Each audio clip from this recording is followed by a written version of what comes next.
History beyond sleep. The place where history's darkest secrets refuse to stay buried. Tonight, in the cool hush of the Guatemalan highlands, when the moon melts silver over jungle leaves and the air is thick with unseen voices, the ancient Maya told stories not just to pass the time, but to unlock it. They believed that night was not merely the absence of day. It was a realm all its own. And in this realm, the sky opened like a sacred scroll, filled with gods, portents, and echoes of lives long past. The stars were not distant suns to them, they were deities and ancestors, dancing across the firmament in patterns that whispered truths too profound for words alone. One of the most powerful figures in this skybound mythology was the night jaguar, a creature of both terror and transcendence. Known in Maya cosmology as the jaguar god of the underworld, this divine beast was believed to carry the sun across the dark belly of the earth after it set in the west, protecting it from the spirits of the underworld before rising again in the east. But the jaguar was more than a myth. It was the very embodiment of what the Maya saw when they tilted their eyes upward after sunset. To them, the great black jaguar roamed the heavens just as its earthly kin prowled the thick forests. Below, its spots mirrored constellations. Its roar was thunder. Its eyes glowed with starlight. The Maya were not simply storytellers. They were watchers, observers, listeners. Each evening, as the sky darkened and the stars revealed themselves, they would gather atop stepped pyramids and ceremonial plaza structures built deliberately high to be closer to the heavens. There, with eyes trained skyward and minds tethered to ritual, they read the celestial text like priests might read sacred scripture. They noticed the rhythm, the reappearance of certain stars in certain seasons, the slant of the moon, the creeping of shadows. They watched not for beauty alone, but for meaning. The jaguar's path across the stars wasn't symbolic, it was literal, alive, and coded in constellations now lost to Western aiming. They saw in the dark sky the mythic battle between light and shadow, chaos and order. Their stories were interwoven with astronomy, and their astronomy interwoven with survival.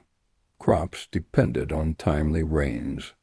Rains depended on timely rituals. Rituals depended on the sky.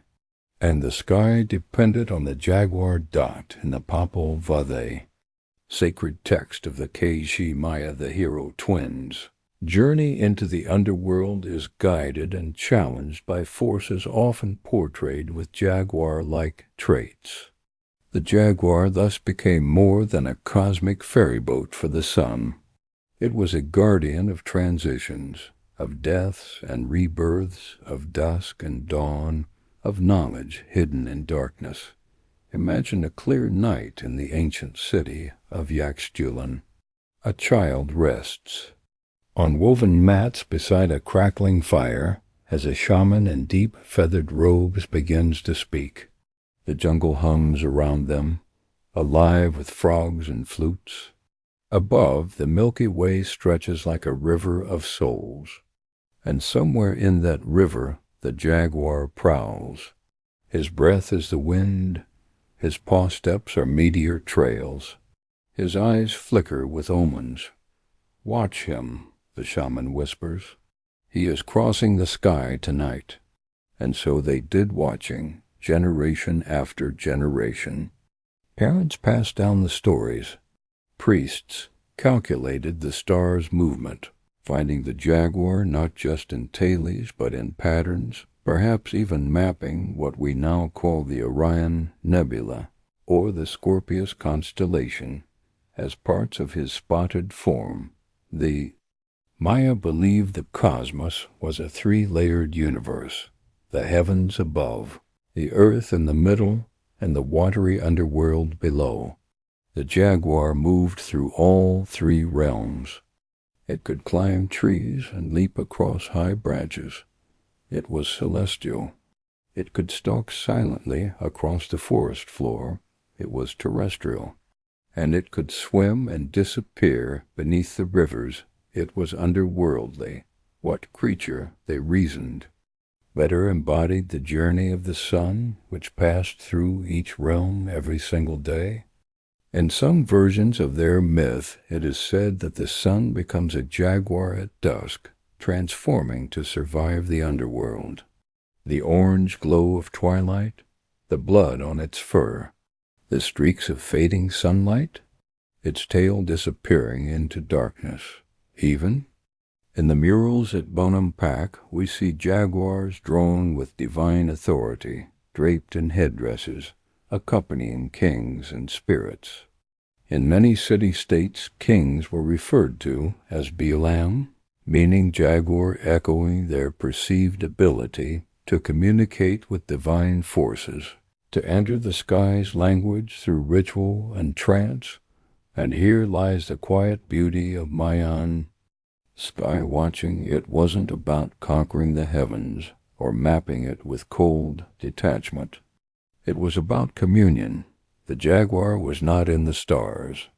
The jaguar was the stars' dot in their world. Myth and measurement were not in conflict. They were twins, like the hero twins themselves. One gave numbers and patterns, the other gave meaning and story. One told the when, the other whispered the why dot tonight. Perhaps you will look up, and the stars will seem ordinary. Or perhaps, if you soften your gaze just slightly, if you let your mind quiet and your breath settle, you will see it, a flicker among the stars, a subtle shape in the black.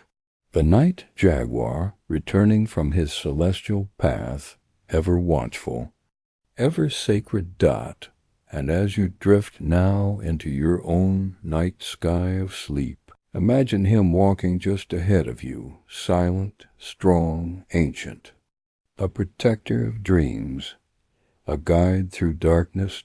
Sleep well. The jaguar is watching, and he has seen the stars before Dot in the silent hush of dawn, when mist coils around ancient stones and parrots stir above sun-drenched canopy. The pyramids of the Maya stand still, reverent, waiting. They are not ruins.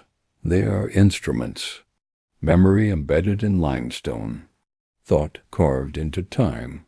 The Maya did not merely build cities, they aligned them with the heartbeat of the cosmos. Every temple, every stairway, every ceremonial plaza was laid with purpose, precision, and a kind of sacred science that echoes forward like a drumbeat through the centuries. Imagine standing at the base of El Castillo, the great pyramid of Chichen Itza.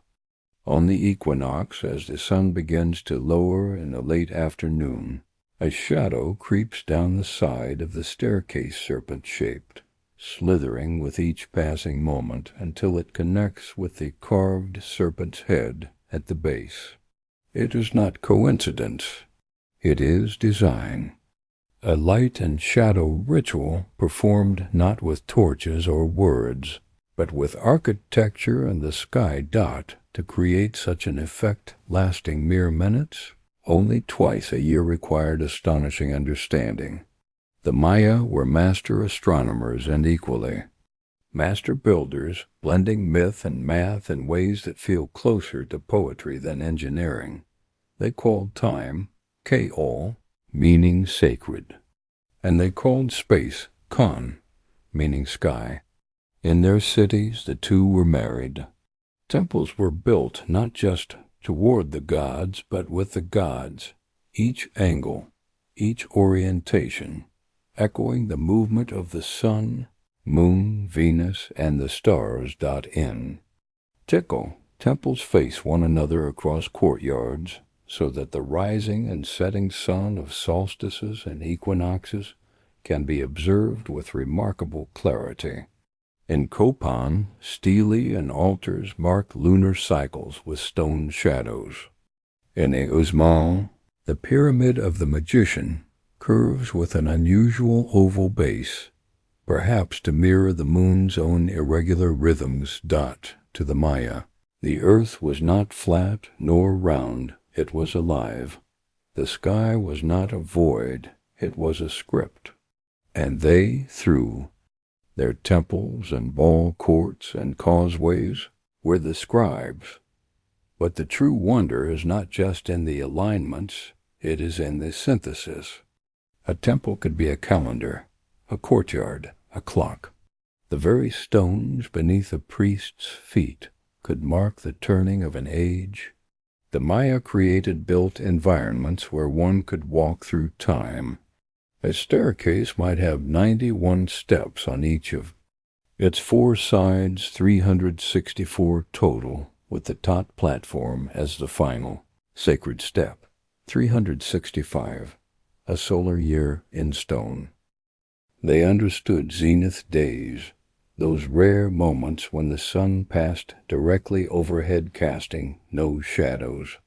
On those days they believed the gods walked most freely among the people. Many cities, especially in the lowlands, were oriented to frame the zenith sun, the moment when the divine descended vertically, without obstruction. In some places, E-groups, specialized architectural complexes, named after a site in Guatemala, were arranged in a way to measure the solstices, equinoxes, and possibly Venus risings. From a fixed point, one could see the sun rise over carefully placed structures at the exact same position year after year, aligning with the calendar's sacred count. What does it mean to build a city as a star map?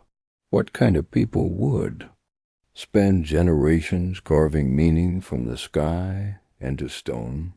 The Maya believed they were stewards of a delicate balance. Human beings were not separate from the stars. They were participants in the drama of the cosmos. When the sky moved, humans responded. When eclipses came, they performed rituals. When Venus rose, they marked its arrival with chants and preparation. Their temples gave physical form to these responses. They were both observatories and sanctuaries, both telescopes and altars. And so the architect in the Maya world was not simply a builder. He was a priest, a mathematician, a historian, and a keeper of sacred rhythm. He could hear the music of the spheres and translate it into a doorway. But how did they do it? How, with no metal tools, no beasts of burden, and no wheel used in construction, did the Maya erect such staggering monuments? They carved limestone. With harder stone, shaped blocks by hand, and moved massive weights with ropes, leverage, and human strength.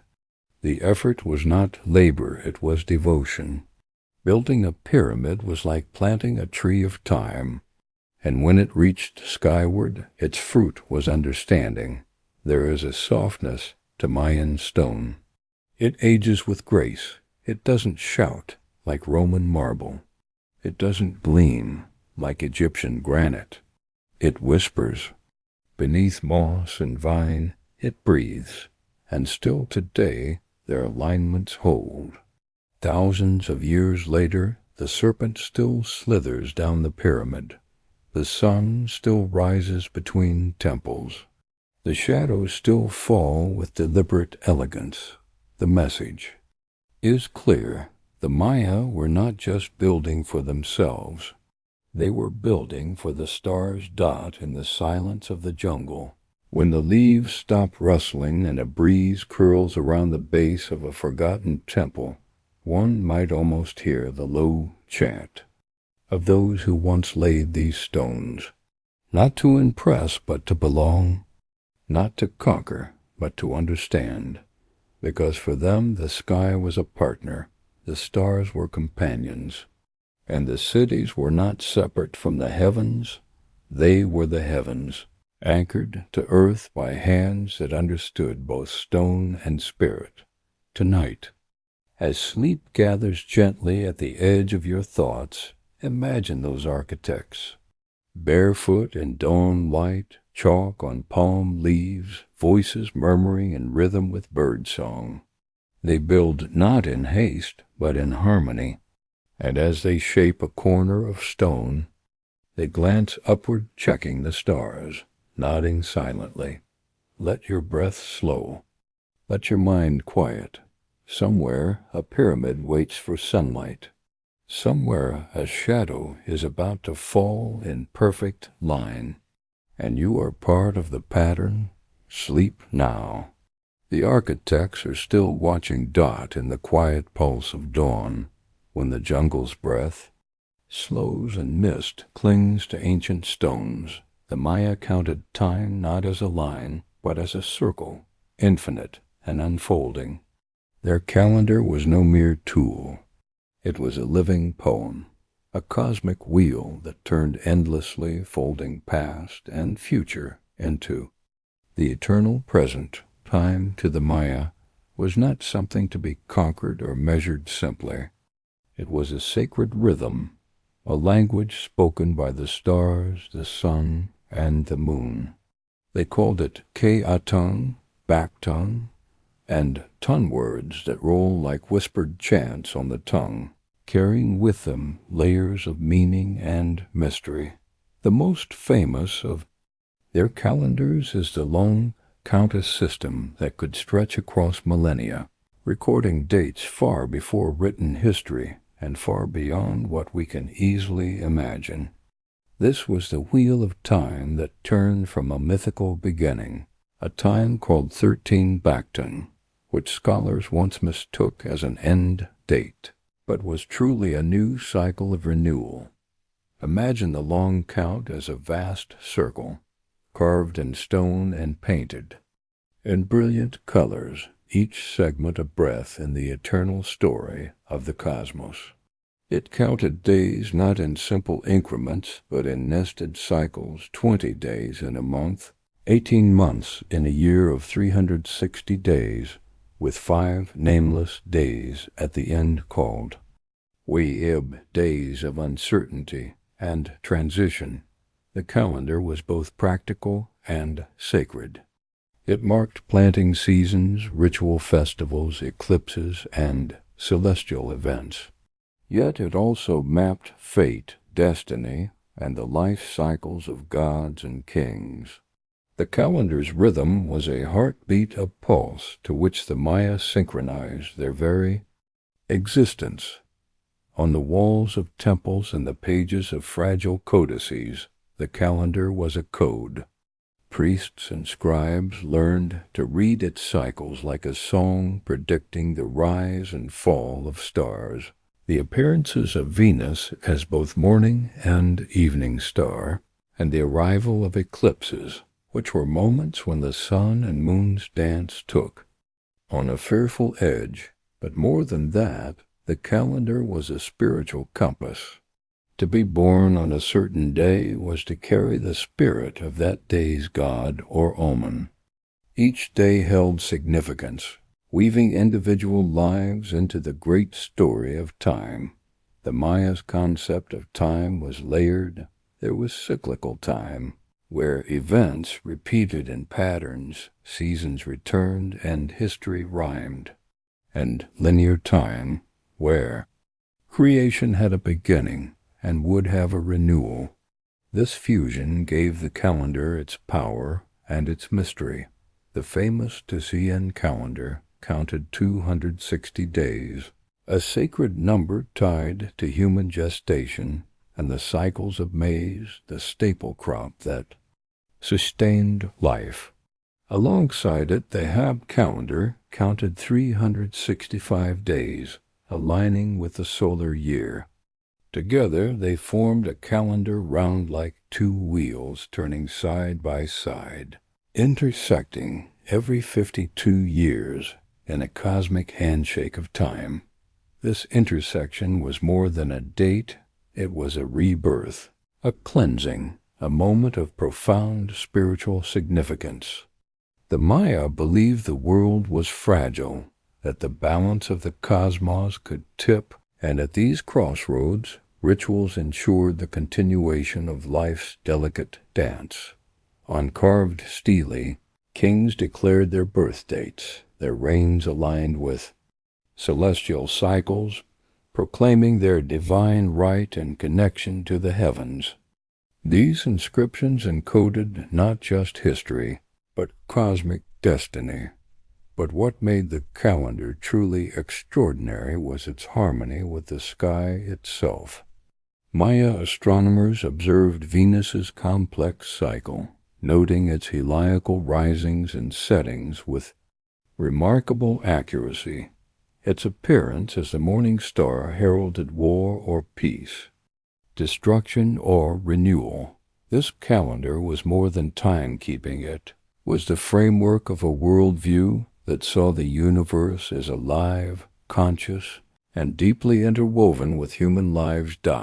And so, when the sun rose on the day marked 4, Ahau 8 Kumku, the date the long count begins, the Maya understood that they were at the threshold of creation. That time was a sacred wheel turning in endless mystery. Tonight, as your breath softens and your mind drifts toward sleep, imagine the turning of that infinite wheel. Feel the slow passage of sacred days, the pulse of stars and seasons, the echo of rituals that bind past and present. In the quiet, the calendar speaks softly, an ancient whisper, counting not just days, but the story of life itself. Sleep now. The wheel is turning. In the dark velvet of night, where stars scatter like spilled pearls, one light shines with a fierce brilliance. Venus, the morning star, the evening star, the eternal wanderer. To the Maya, she was more than a planet. She was a harbinger, a deity, a celestial warrior whose cycles dictated the rhythm of life and death. Venus is the brightest object in the sky after the sun and moon, her glow cutting through the darkness with a sharpness that commands attention. The Maya watched her movements with a vigilance born not of superstition, but deep astronomical knowledge and spiritual reverence. They called her Chak Ek, the great star or red star, a fiery presence that rose and set with powerful meaning. Venus's appearances were not just beautiful, they were warnings, signals of cosmic shifts that rippled down to Earth. The Maya's complex calendar recorded Venus's cycles in astonishing detail. They knew it spent about 250 days visible as the morning star before disappearing into the sun's glare, only to re-emerge as the evening star. This rhythm was not random. It was a cosmic drumbeat that marked time's passage and foretold destiny. When Venus appeared as the morning star, it was seen as a symbol of war and sacrifice. Its rising was an omen, often linked to battles, conquests, and the need for ritual bloodletting to appease restless gods. The bright red tint that sometimes colored Venus's light was associated with blood and fire, both sacred and terrifying. Maya kings timed their military campaigns according to Venus's schedule. The planet's movements were studied with the precision of a master tactician. To go to war under Venus's watchful eye was to align human conflict with divine will, weaving the fate of nations with the movements of a distant star. Yet Venus was not only a bringer of war, she was also a symbol of renewal. Just as the morning star heralds the dawn, Venus's disappearance and reappearance marked cycles of death and rebirth, moments when the veil between worlds thinned and gods crossed the boundaries of sky and earth.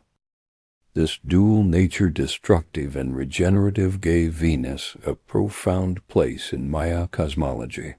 The planet's fierce glow was a reminder that light and darkness dance together, that creation and destruction are entwined threads in the fabric of existence. In art and sculpture, Venus was depicted with serpent motifs and jaguar imagery, symbols of power, stealth, and transformation.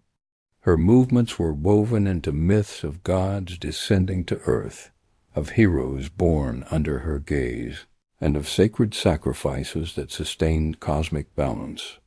Venus's influence extended beyond warfare and ritual. Its cycles were tied to agricultural calendars, guiding planting and harvesting, ensuring that human life remained in harmony with celestial rhythms. Maya astronomers created detailed tables tracking Venus's appearances, using codices that survive today as fragile windows into Kant.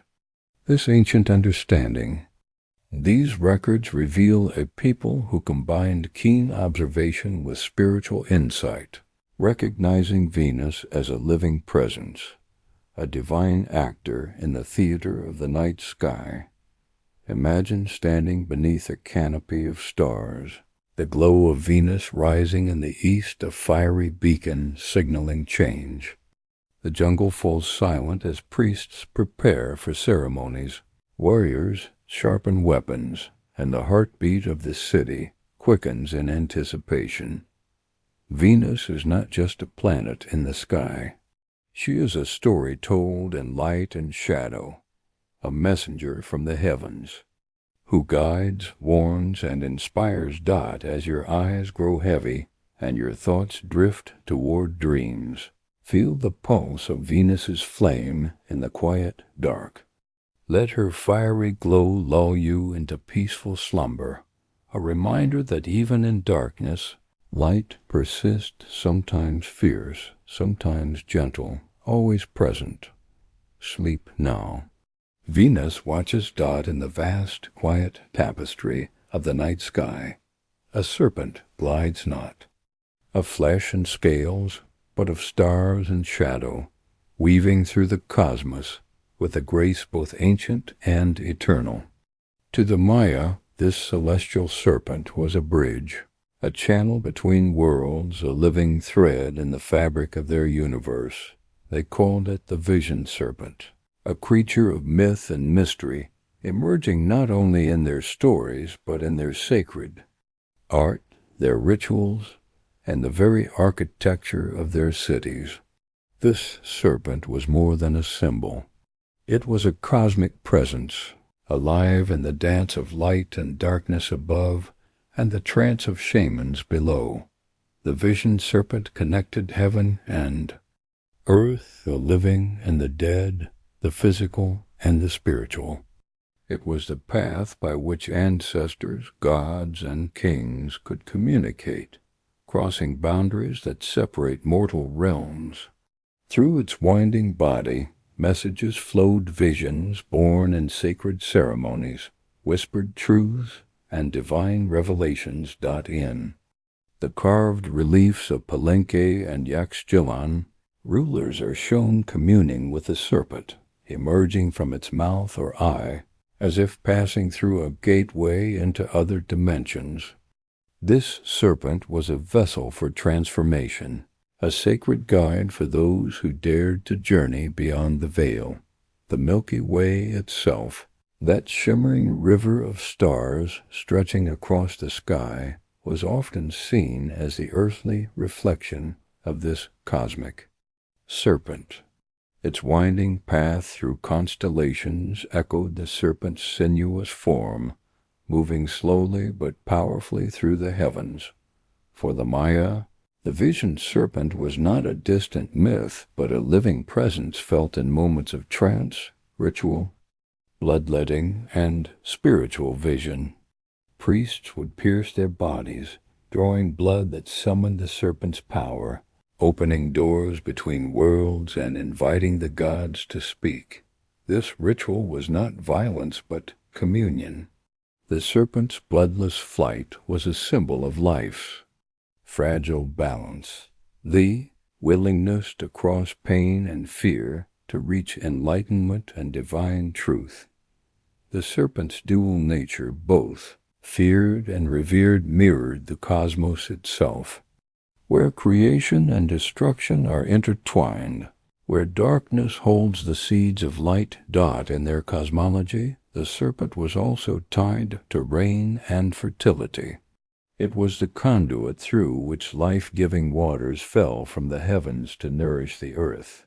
Its dance through the sky was a prayer for abundance, a call to the gods to sustain their people. The vision serpent's story is woven through Maya myth like a golden thread connecting the hero twins, the celestial jaguar, and the cycles of day and night. It is a story of transformation where boundaries dissolve and the impossible becomes real. Imagine standing on a moonlit platform, the jungle alive with the sounds of insects and distant drums. A priest, eyes closed in trance, holds a carved serpent effigy. As he whispers ancient words, the air seems to shimmer, the stars above pulsing in silent response. The serpent moves not through the jungle, but through the spirit. It glides unseen, yet deeply felt, carrying prayers, visions, and the weight of the cosmos itself. Tonight, as you close your eyes and breathe deeply, imagine the vision serpent coiling gently around your dreams. Let it guide you through the night, a guardian of the unseen realms, a silent witness to your journey through darkness and light. Sleep now. The serpent watches Dot in the dense emerald heart of the jungle, where sunlight filters softly through a canopy of leaves, and the air hums with the whisper of ancient secrets. The Maya built their cities not just with stone and sweat, but with the sky itself as their guide. These were not random places, but carefully chosen points on the earth, mapped with the stars in mind, where earth and cosmos met in perfect harmony, walking through Tikkal's plazas or wandering beneath the soaring temples of Palenque. One feels the deliberate hand of cosmic order shaping every avenue, every stone stairway, every altar. These cities were celestial scripts writ large, echoing the rhythms of the sun, moon, and planets in their very layout. The Maya believed that the universe was made of layers, 3 realms stacked like a cosmic sandwich, the heavens above, the earthly plane in the middle, and the underworld below. Their cities were designed as bridges between these layers, living places where the divine could touch the mortal world. Each city was more than a home. It was an observatory, a calendar, a sacred map. Streets ran in alignment with solar and lunar. Cycles, pyramids rose along the paths of equinoxes, and ball courts echoed the movement of the Milky Way dot in Copan, for example. The city's central plaza aligns with the position of the sun on specific days of the year, framing the solar calendar in stone. In Uxmal, the governor's palace faces the rising sun at the solstice, catching the first golden light and symbolizing renewal. Even the smallest buildings sometimes held astronomical significance, their doorways or windows positioned to capture the light of a rising star or the shadow of a waning moon. Every element was a piece of a grand cosmic puzzle. But why did the Maya build their cities this way? It was not vanity or mere superstition. It was a profound spiritual practice, a way to live within the rhythms of the cosmos and honor the forces that sustained life. Kings and priests were intermediaries between the earth and sky, and their cities were the stages upon which these celestial dramas played out. Rituals performed atop pyramids at sunrise or sunset connected the people to gods who moved across the heavens, weaving fate and fortune. These alignments also served practical purposes. Predicting solstices and eclipses allowed the Maya to plan. Agricultural cycles ensure the success of harvests and maintain social harmony through shared ritual time. In the ruins today, one can still sense the power of this ancient knowledge. Stones remain precisely placed, their angles aligned to the heavens with accuracy that challenges even modern instruments. The Maya cities remind us that architecture can be more than shelter. It can be a sacred language, a conversation between humans and stars, an echo of the divine as night falls and stars begin to appear. Imagine walking through one of these ancient cities. Hear the soft footfalls on worn stone, feel the cool breeze carrying distant chants, and see the silhouette of temples standing tall against a sky alive with constellations. Feel the harmony between earth and sky, the silent dance of stone and star, and know that in this sacred space time folds and the cosmos whispers, "Sleep now." The heavens watch over you. There is a moment when day and night seem to hold their breath, when the sun's golden face is swallowed by a creeping shadow, and the world falls into a strange, eerie twilight. To the Maya, eclipses were not just celestial curiosities. They were profound cosmic dramas, moments when the boundaries between worlds thinned and the gods themselves revealed their mysterious power.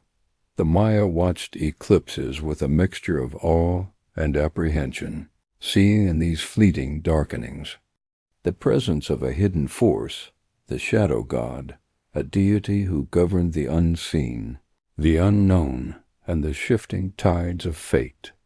This god was neither purely malevolent nor benign, but a complex presence embodying the delicate balance between light and dark. Eclipses were understood as battles in the heavens. The sun, a radiant warrior god, was temporarily overcome by forces of shadow, often associated with jaguars or serpents, creatures who symbolized both death and regeneration.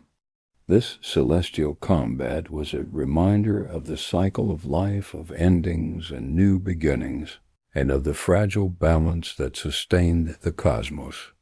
Through meticulous observation and calculation, Maya astronomers could predict eclipses years in advance. Their codices and inscriptions reveal detailed tables marking when these events would occur, underscoring the importance of preparation, both practical and spiritual. When an eclipse approached, cities would prepare for ritual. Priests donned elaborate feathered costumes, incense filled the air, and the heartbeat of drums echoed through plazas. People offered prayers and sacrifices to appease the shadow god, seeking protection from misfortune and ensuring that the sun would return, bringing light and life once more. These ceremonies were more than superstition. They were a way for the community to come together, to acknowledge the mysteries of the universe and humanity's small but vital place within it. In some myths, the eclipse was seen as the sun god's journey through the underworld, a descent into darkness before rebirth. The moment of totality when the sun vanished behind the moon was a sacred pause, a breath held between worlds. The corona, the shimmering halo of light visible around the obscured sun during total eclipses, was likened to the divine aura of the sun god, a reminder that even in darkness, light endures. The Maya's relationship with eclipses reflects their broader worldview, one that embraces paradox, complexity, and the interplay of opposites. Day and night, life and death, light and shadow, all are intertwined in an eternal dance. Imagine standing in a silent plaza as the sky darkens and the sun disappears, the world cast in an otherworldly glow. The air is thick with anticipation. Hearts beat in rhythm with the unfolding mystery, and for a moment time seems suspended. This moment is a bridge, a passage between worlds, a glimpse into the cosmic order that governs both stars and souls. As you settle into sleep, let this vision of eclipse and shadow wash over you. Remember the sun's courage to disappear, the shadow's silent power, and the promise of dawn waiting patiently beyond night. Sleep now. The shadow watches gently high atop a limestone pyramid, where clouds drift like slow thoughts, and the wind smells of copal and thyme. A figure in a robe of jade and quetzal feathers lifts his gaze to the stars. His hands are ink-stained, his breath steady. He is not just a priest. He is not only a scientist. He is both a Cayetan keeper, an astronomer priest, watching the sky as if reading from a sacred book. To the Maya, the stars were not separate from prayer. The priests who studied them were not detached observers. They were caretakers of a dialogue between heaven and earth, guardians of time's secret corridors. These astronomer priests held knowledge not meant for everyone, and not meant to be rushed. It was learned slowly in shadowed rooms filled with incense and silence. They were trained from youth, chosen for their memory, their discipline, and their dreams. In the dim interior of temple schools, they learned to read the codices, bark paper books inked with curling glyphs, full of numbers, gods, and celestial omens. They memorized long sequences of dates, positions of Venus and Mars, the rising of constellations, and the intervals between eclipses, but their knowledge was not abstract. It lived in stone and fire, in blood and ritual, in the pacing of the seasons and the ceremonies that tied communities to the rhythm of the sky. These priests were the gears and the great clockwork of Maya civilization.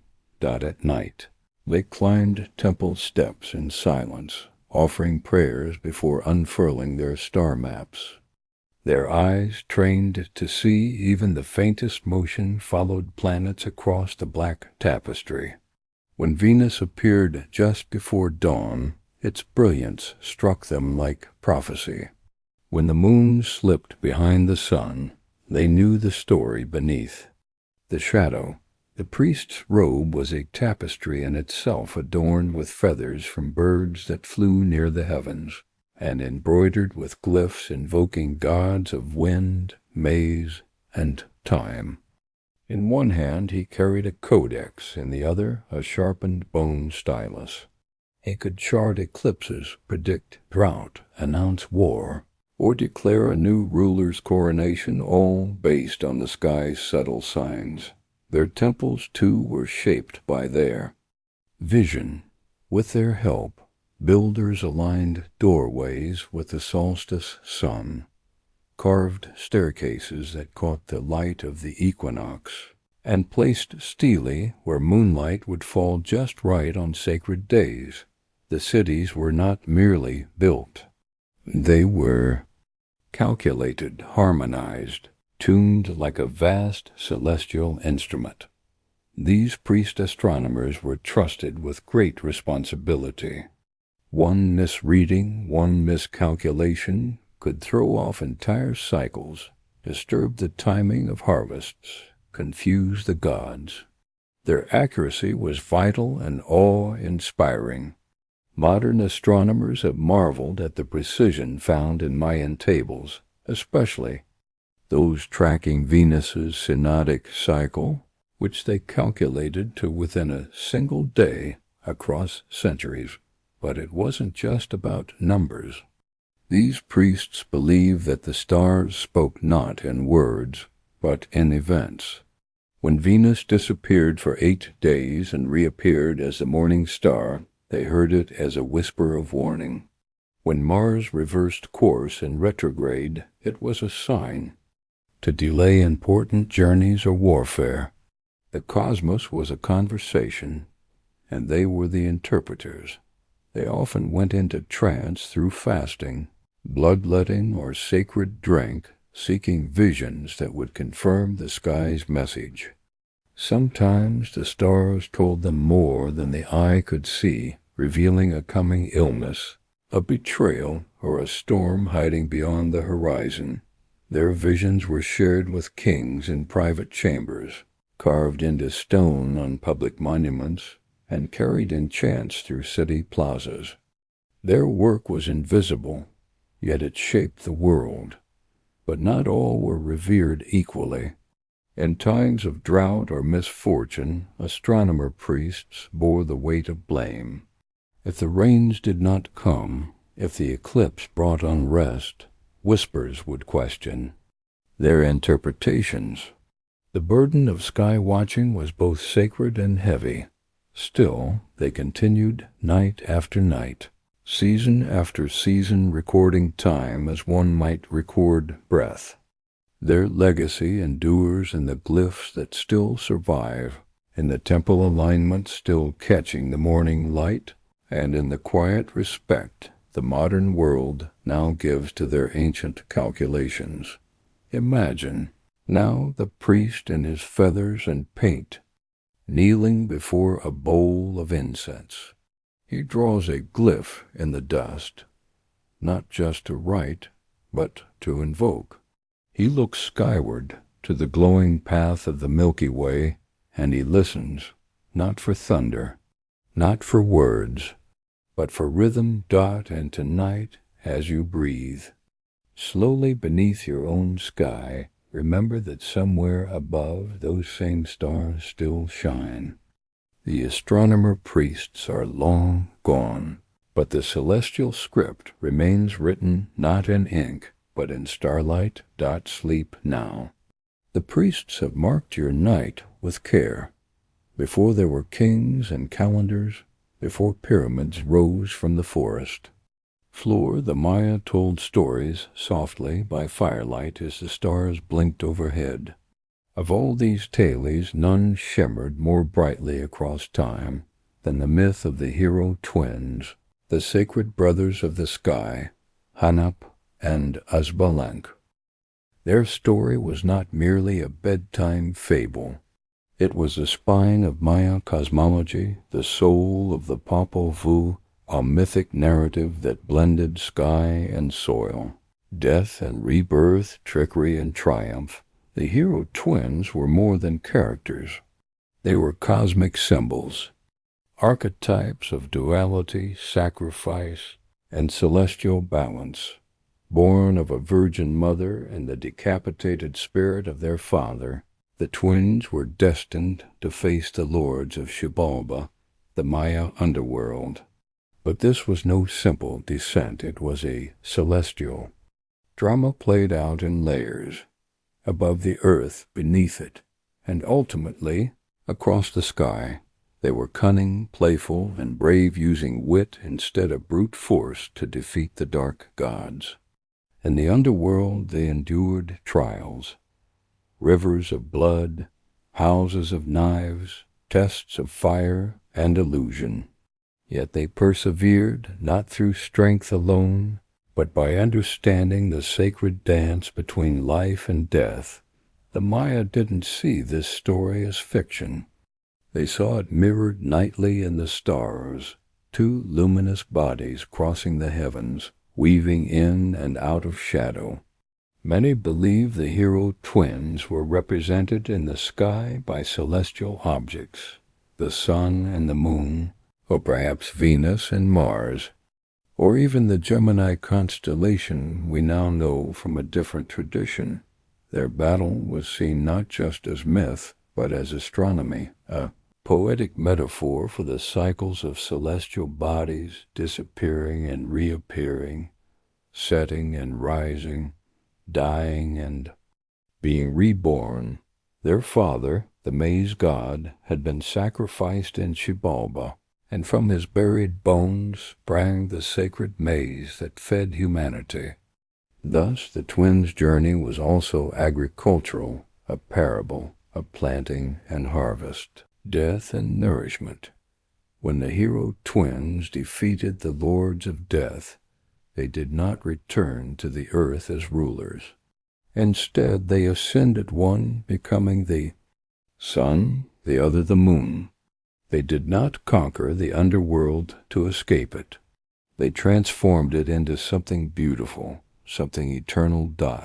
And so every sunrise became a memory of their courage. Every moonrise, a story still unfolding.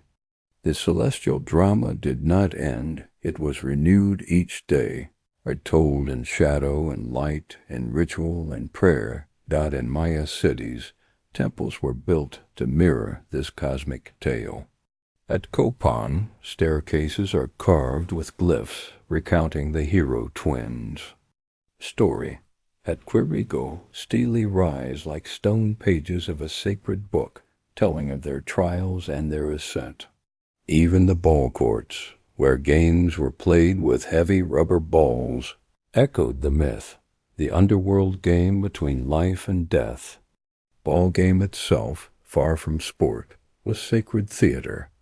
It reenacted the final match the hero twins played in Xibalba, a game they were never meant to win, but did.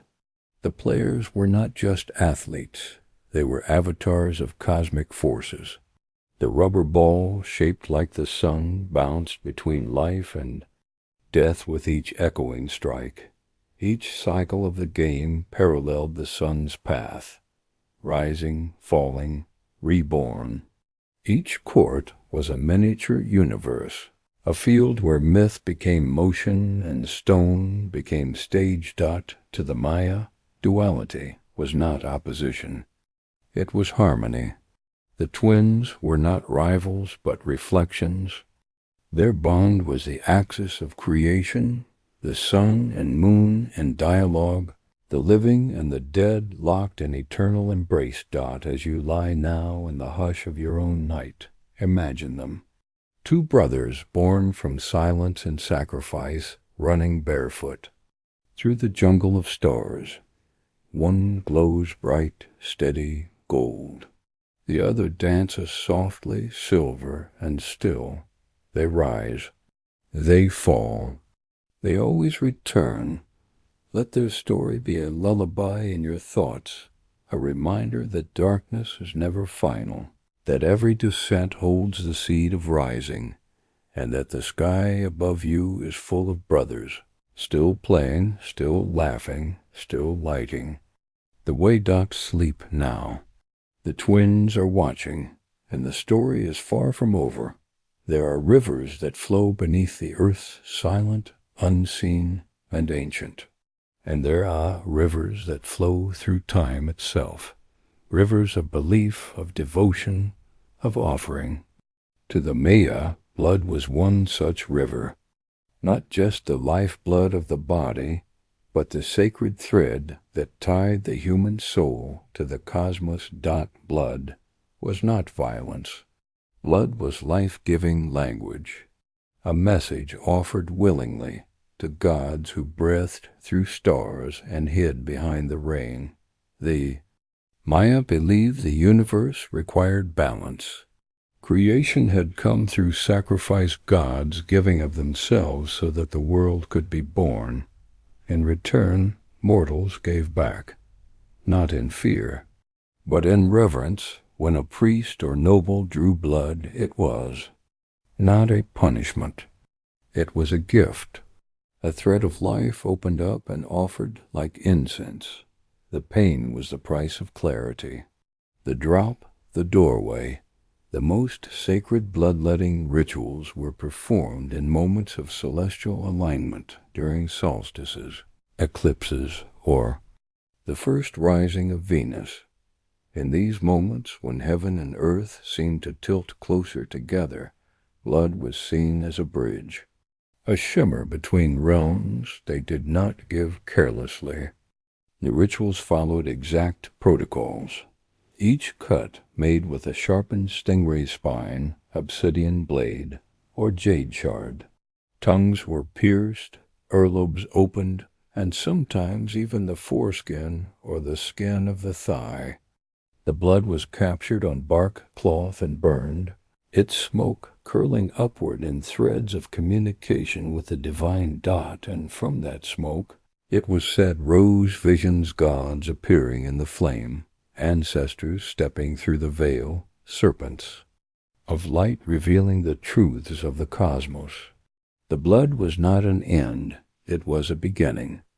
The most revered of these visions was the appearance of the visioned serpent, coiled with meaning, its jaws opening to reveal the faces of gods or long dead kings. The serpent was not summoned by violence, but by devotion, by the offering of something intimate, something irreplaceable. It was often queens who undertook the deepest rites. The famous relief at Yaxchillan shows Lady Ka'ab al-Zuk, dressed in regalia, pulling a barbed rope through her tongue, offering her blood while gazing calmly into the void. From the smoke, a serpent rises. From its mouth, a warrior god steps forward. She does not flinch. She does not faint. She watches. This was not spectacle. This was the axis of their world. Bloodletting was not reserved for kings and queens, though. They were the most visible practitioners. Across the cities and villages of the Maya world, ordinary people performed smaller acts of offering, pricking fingers, piercing ears, whispering names to the stars, each drop a reminder we belong to something greater. And it was not only human blood. Animals, 2 deer, birds, and sometimes jaguars were offered. Their sacrifice marked the turning of seasons, the founding of cities, the dedication of temples. But when the stakes were highest, when drought loomed or Venus burned too bright, human offerings were made. These too followed ritual. Chosen captives, often warriors taken in battle, were honored before death. Dressed in finery, fed well, and treated as vessels of divine energy, their lives were offered not in hatred, but in solemn ceremony. The most sacred location for such offerings was the cenote, the deep, water-filled sinkholes that dotted the Maya lowlands. To the Maya, these were mouths of the earth, entrances to the underworld. Objects of gold, jade, and obsidian were cast into their depths.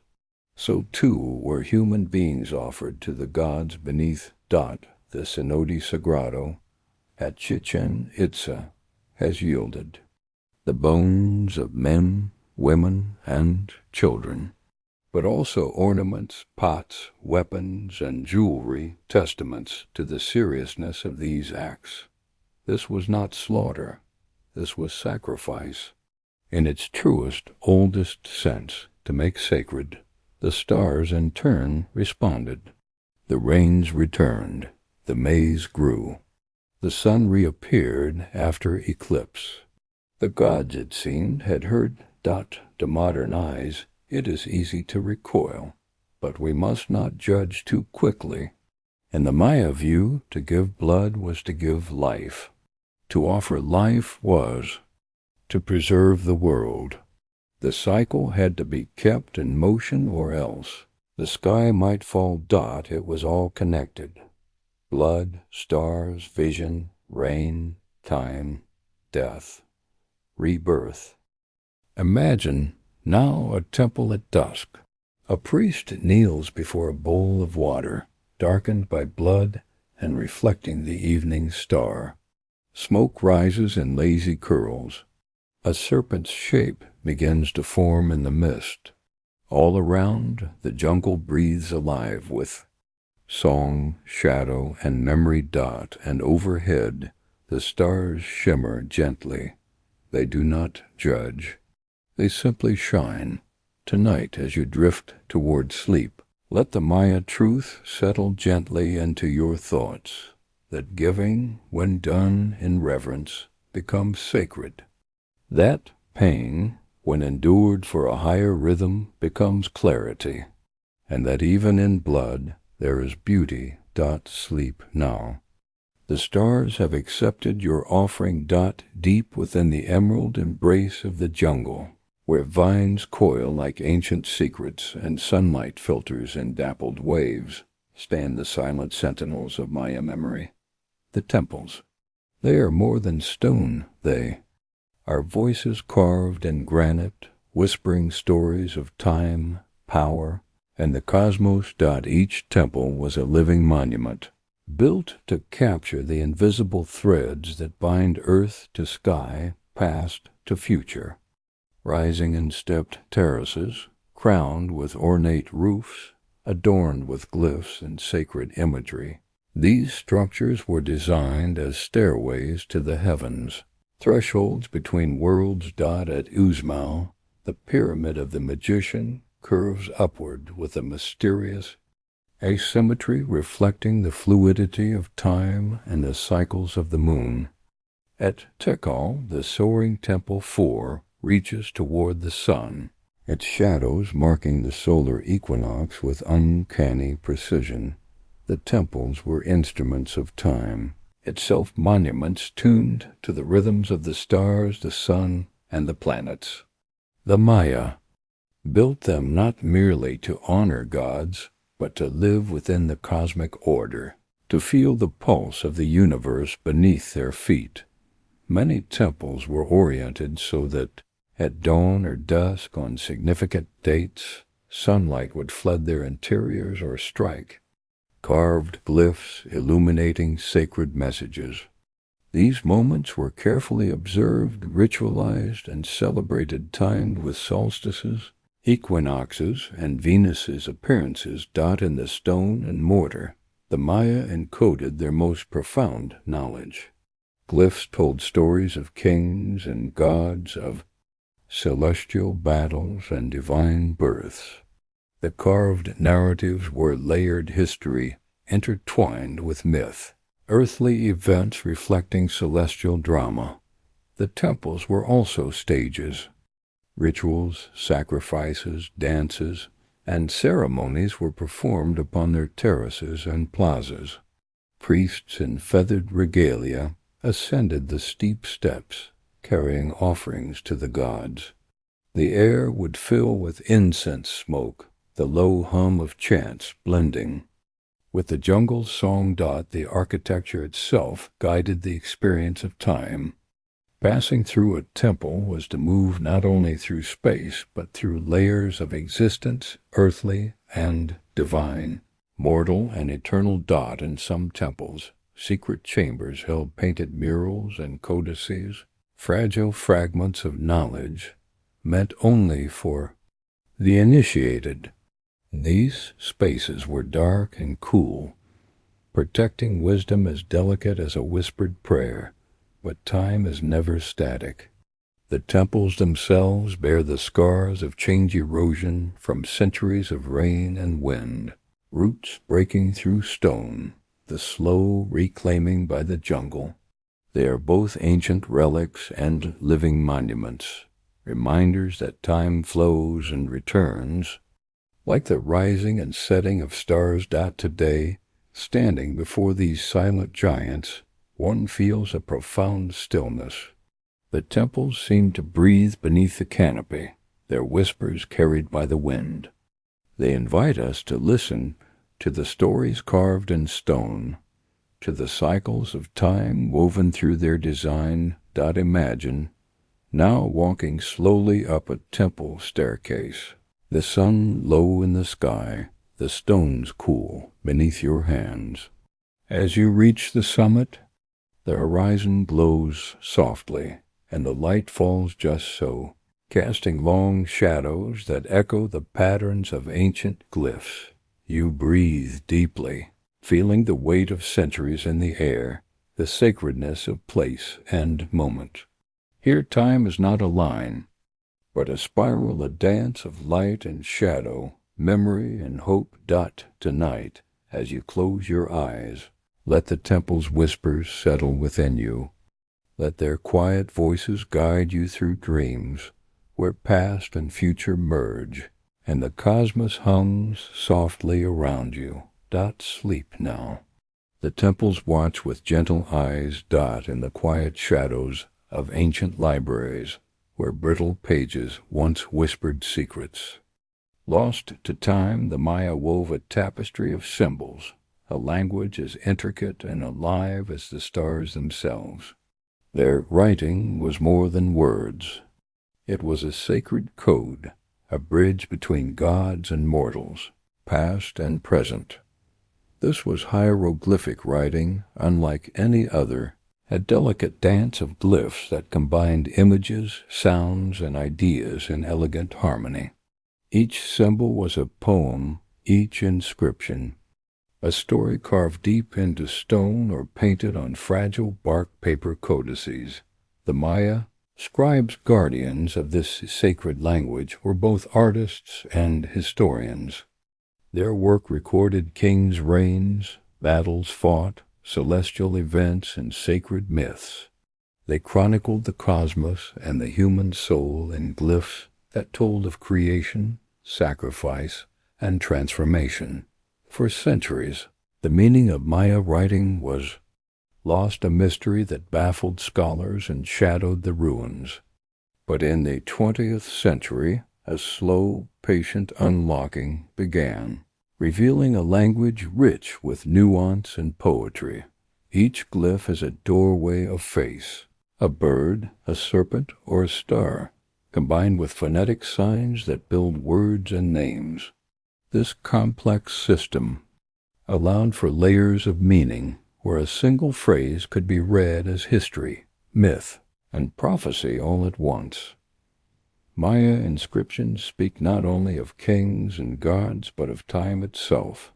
Dates are written with precision, linking events to the cycles of the sun, moon, and planets. In these carvings, time becomes a story told in stone, a sacred history echoing through the centuries. Some inscriptions reveal rituals of bloodletting and sacrifice. Others recount wars and alliances. Yet many also contain prayers and songs, a glimpse into the spiritual life of a civilization deeply connected to the divine. One of the most famous texts, the Dresden Codex, is a delicate manuscript filled with astronomical tables and predictions. It tracks Venus's cycles, eclipses, and the movements of other celestial bodies with astonishing accuracy, demonstrating the Maya's profound understanding of the cosmos. The Madrid Codex and Paris Codex hold other mysteries, divine rituals, ceremonies, and mythic narratives preserved in fragile sheets. These codices survived centuries of change, fires, and conquests, their pages of fragile thread connecting us to a lost world. Today, scholars continue to unravel the secrets held in these glyphs, revealing a civilization that spoke to the stars and wrote its prayers in a language of light and shadow. Imagine standing before a carved stela, tracing your fingers over the faded glyphs. Each symbol is a whisper from the past, a voice reaching across time. You feel the presence of the scribes, their patience, their reverence, their deep love for the story they told as night falls. Let these lost secrets settle softly around you, a language of mystery and meaning, waiting patiently to be heard once more. Sleep now. The glyphs await your dreams. The stars the Maya watched still shine above us. Though their temples lie hushed beneath layers of moss and root, and their Cities are mostly silent now, save for wind and bird call. Their sky remains unchanged. The same constellations drift above the jungles of Yucatan. Venus still blazes fiercely on quiet mornings. The moon still waxes and wanes in her ancient rhythm. But if you listen closer, then hearing there is something else lingering. In the dark velvet sky, an echo. A memory not held in stone, but in the air itself. A resonance that trembles softly through time, like a faint drumbeat in the distance. This is the enduring breath of Maya cosmology. Even now, communities across Guatemala, Belize, Mexico, and Honduras still carry the old stories. Not all was lost. Not all was silenced. Elders speak of the hero twins in twilight tales. Farmers still plant maize guided by the lunar calendar. Shamans whisper prayers to the sacred ceiba tree, which bridges the underworld, the earth, and the heavens. The Maya world is not gone. It breathes in quieter ways. It lives in the weaving of hooples, where patterns reflect constellations. It lives in sacred caves, where offerings are still made to water spirits. It lives in languages spoken softly between generations, languages once nearly erased, now reborn in schools and songs, and it lives most profoundly in the sky, which remains the same celestial book the ancient astronomer priests once read with such clarity. The Maya did not simply observe the stars. They participated in them. Their lives and rituals mirrored the sky's patterns, echoing its movements in ceremony, architecture, and myth. Their long count calendar stretched far beyond their own era, tracking time in immense cycles, each thousands of years long. 4. The Maya time was not a straight road but a spiral, curling back upon itself, forever returning, forever becoming. When the year 2012 approached, many whispered of apocalypse. But the Maya knew better. It was not the end, but a turning, a cycle concluding so another could begin. A breath in, a breath out. They saw time as we see the sea, not fixed, but moving. The future always flowing toward the past, and the past never truly gone. In this, the Maya sky still echoes with wisdom, that we are part of something vast and rhythmic, something not broken by the passing of empires. The descendants of the Maya still gather under the stars to mark solstices and equinoxes. In sacred moments, fires are lit, incense is offered, and ancient songs are sung. The flame dances, the stars look down, and the echoes of those long-ago rituals stir once more. Science now confirms what the Maya knew intuitively, that the universe pulses in cycles, that light bends, that stars die and are reborn.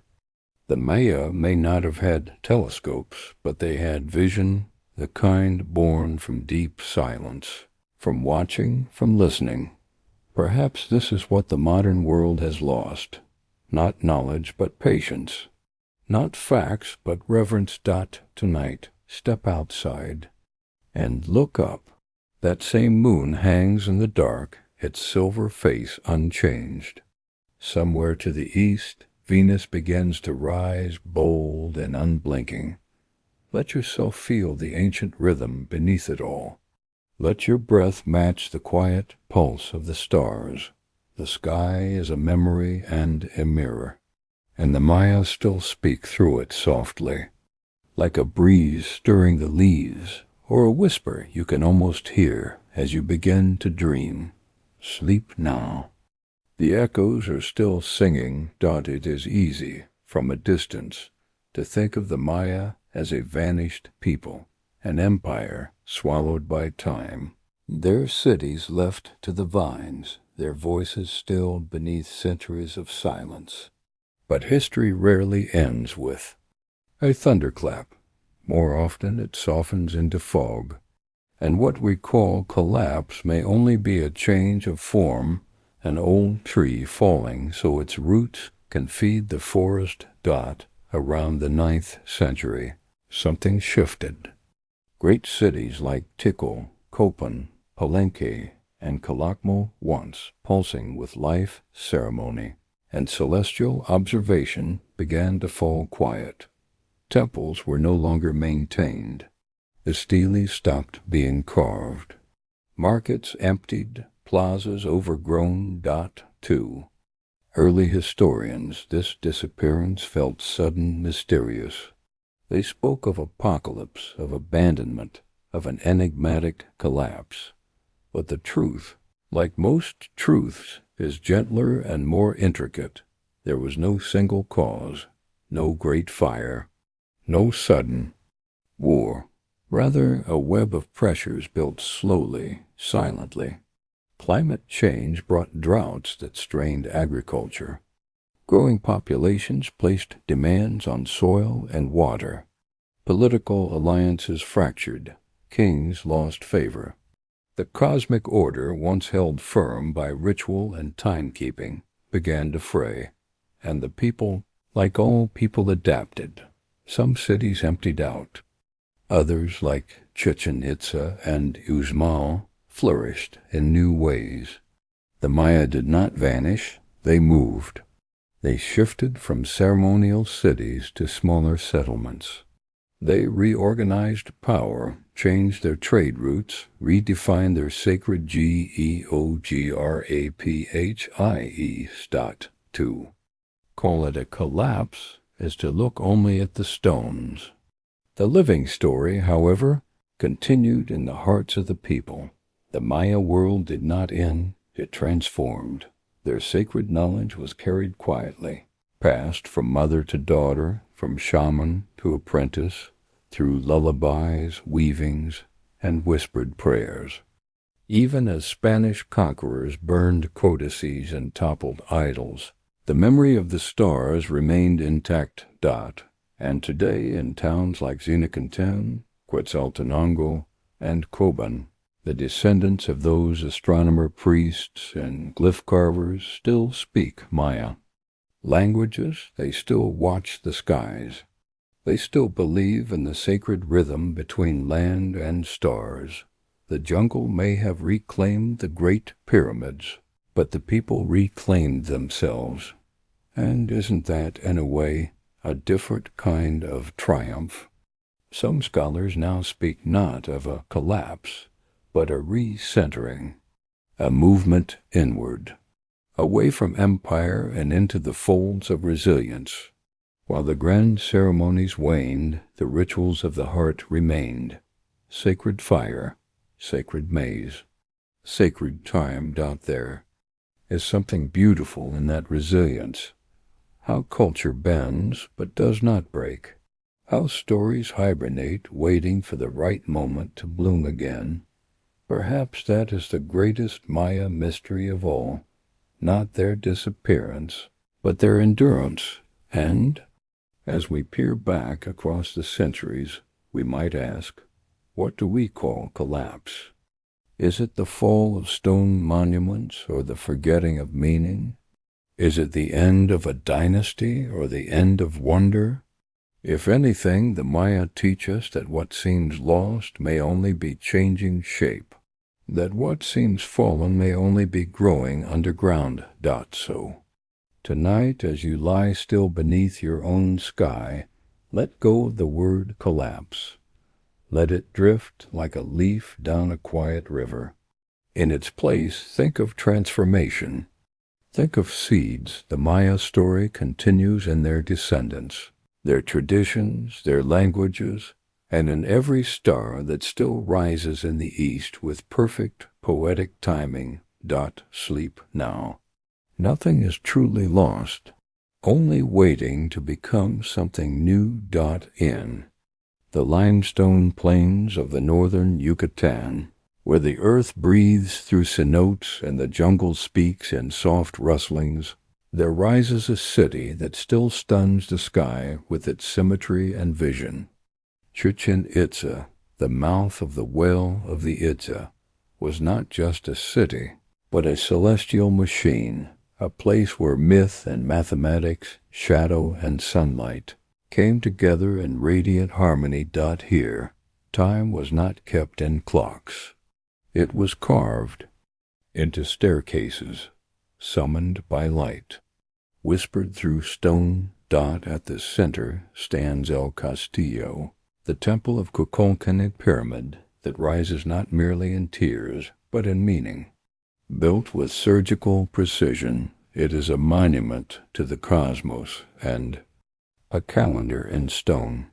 Each of its 4 stairways has 91 steps. Add the platform at the top, and you have 365, the solar year rendered in shadow and stone.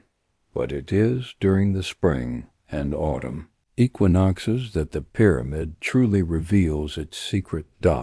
As the sun begins to set, its golden light strikes the stepped edges of the temple's northern stairway.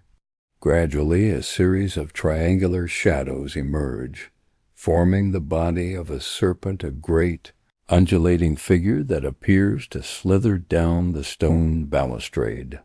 At the base, it meets a carved serpent's head, the open mouth of Kukulkan, the feathered serpent deity of the Maya. It is not an illusion, it is a revelation. A moment when architecture, astronomy, and divinity converged. To the Maya, Kukulkan was not just a god, but a bridge between worlds, sky and earth, matter and spirit.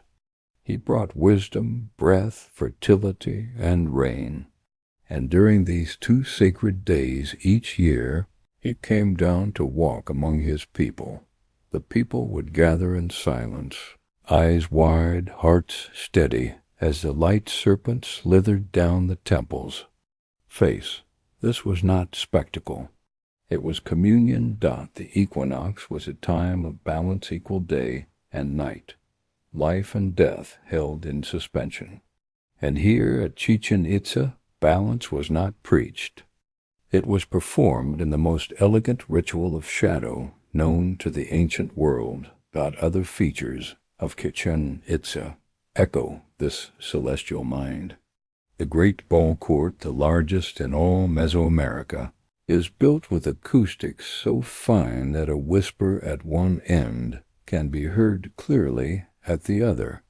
Some say the serpent's hiss was meant to echo here, to a reminder that the divine could speak in silence. And then there is the Cenote Sagrado, the sacred well into which offerings were made: gold, jade, incense, and sometimes human life. It was believed to be an entrance to the underworld, a watery passage through which Kukulkan might rise or descend. Around the city, temples and colonnades bear carvings of jaguars, eagles, warriors, and priests, all part of a sacred choreography. Every pillar, every glyph, every god carved into stone participated in a grand performance of time itself. This was not a city designed for efficiency. It was designed for meaning. Chichen Itza rose after the southern lowlands began to fade. It gathered the wisdom of the old Maya, mixed with new influences Toltec, perhaps even beyond. The city became a fusion, a renaissance, a last flowering of Maya grandeur. And yet, even it, too, would eventually be swallowed by the jungle. The serpent would slide once more into shadow. The people would move on, but the pyramid would remain, silent, patient, waiting for light to return. Today, each year, thousands still gather to witness the serpent of light. Though cameras now click and tourists murmur, something sacred still lingers in the air. As the shadow coils down the stone, a hush falls over the crowd. Eyes still widen, hearts still stir even. Across centuries, Kukulkan still comes. Imagine now that you are standing there, not among tourists, but in the quiet of a forgotten age. The air is thick with the scent of copal. Drums beat slowly in the distance. The sun hovers low. And as the light shifts, you see it a serpent made of sun and shadow, descending with impossible grace. It is not just stone. It is not just sky. It is belief made visible dot as night falls, and the last triangle of shadow dissolves into twilight. You feel something inside you settle into balance. The light has come. The cycle has turned. The serpent has whispered again, sleep now. The pyramid remembers, and the light will return. Time is a river flowing endlessly. Yet the Maya saw it not as a simple current, but as a vast ocean of cycles, turning and returning like the breath of the earth itself. Their calendars did not just count days, they measured eternity, weaving together cosmic rhythms, human lives, and divine patterns into one seamless whole dot. At the heart of this intricate system was the long count calendar, a monumental invention, designed to track vast spans of time with astonishing precision. Unlike the calendars we use today, which repeat every year, the long count marked a unique day in a cycle so long that it stretches beyond thousands of years. The calendar began at a mythic moment, an origin point called 13.0.0.0.0, a day when the cosmos was born anew. From there, days unfolded like beads on a string, counted in units named baktons, katons, and tons, each marking a layer of time from the briefest moments to grand epochs. This cyclical vision of time reflected Maya beliefs about creation and destruction, about beginnings that arise from endings. For them, time was not linear, but spiral circling back, folding inward, eternally renewing. Alongside the long count, the Maya maintained two other essential calendars. The Jisokan, a sacred ritual calendar of 260 days, was a tapestry of 20-day names combined with 13 numbers, cycling continuously in an elegant dance. It was used to choose auspicious days for ceremonies, births, and journeys, each date a note in a divine melody. The Hab, the solar calendar of 365 days, measured the agricultural year, the rising and setting of the sun, and the rhythms of the seasons. Its 18 months of 20 days each, plus 5 unlucky days called Wei-Iba, tracked the passage of the sun through the sky with poetic grace. Together, these calendars interlocked like gears in a celestial clock, their cycles spinning too, reveal not just the present, but the past and future linking human affairs with cosmic order. The Maya inscribed their dates meticulously on stelae, temples, and codices. These inscriptions were more than records. They were prayers, stories, and guides.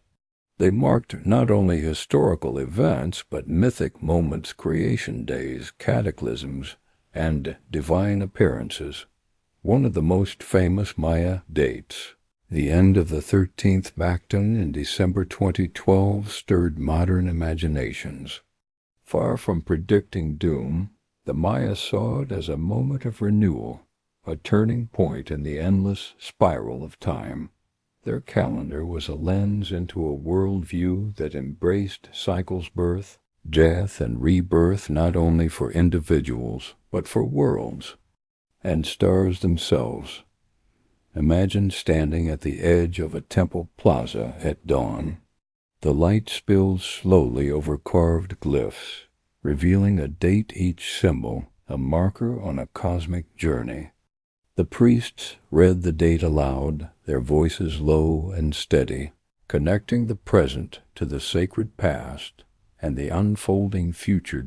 In that moment, time feels vast and intimate all at once. The calendar is not a tool, but a song, a rhythm to live by, a reminder that we are part of something immeasurable. Tonight, as you drift into sleep, let your thoughts flow with the spiral of Maya time. Know that each breath you take, each dream you dream, is part of the great unfolding cycle. Sleep now.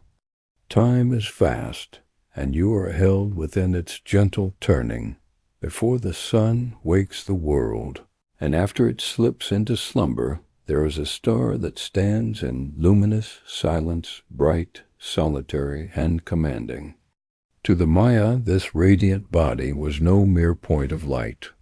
Venus was a deity, a warrior, a herald of fate. They called it Chak-Ik, the great star, and they watched its rise and fall with reverence, fear, and mathematical precision.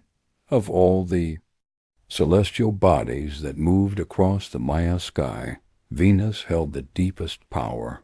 More than the sun or moon, more than constellations or eclipses, it was Venus that shaped their calendars, their rituals, even their wars. For Venus did not just shine, it acted. It appeared and disappeared, flaring bright before dawn, then vanishing, only to return again as the evening's last farewell. The Maya tracked this cycle with astonishing accuracy, measuring its 584-day synodic period over centuries, recording each of its phases: heliacal rise, greatest elongation, inferior conjunction, superior conjunction. They inscribed its timing into codices, temple walls, and the very heart of their calendar systems. And they gave it personality. As morning star, Venus was a bringer of change, of upheaval, war, and beginnings. When Venus first reappeared in the eastern sky, after vanishing for 8 mysterious days in the underworld of the sun, it was seen as a rebirth, but also a warning. Kings might postpone battles, or plan them precisely to coincide with Venus's rise, believing the star would empower their cause. As evening star, Venus softened, mournful, watchful, reflective. In this phase it presided over closure and descent, endings and peace. But it was no less sacred. The Maya saw in Venus the full rhythm of life: light and shadow, assertion and retreat, death and return. In the Dresden Codex, an entire section is devoted to Venus cycles, pages inked with glyphs, dates, and omens. There, Venus is described not only as a star, but as a spear-wielding god, striking down rulers, reshaping fate. Eclipses linked to Venus were recorded as especially potent, capable of opening thin places between worlds. Temples were often aligned to Venus's risings, doorways, and causeways, built so the star's first appearance would shine directly down ceremonial paths.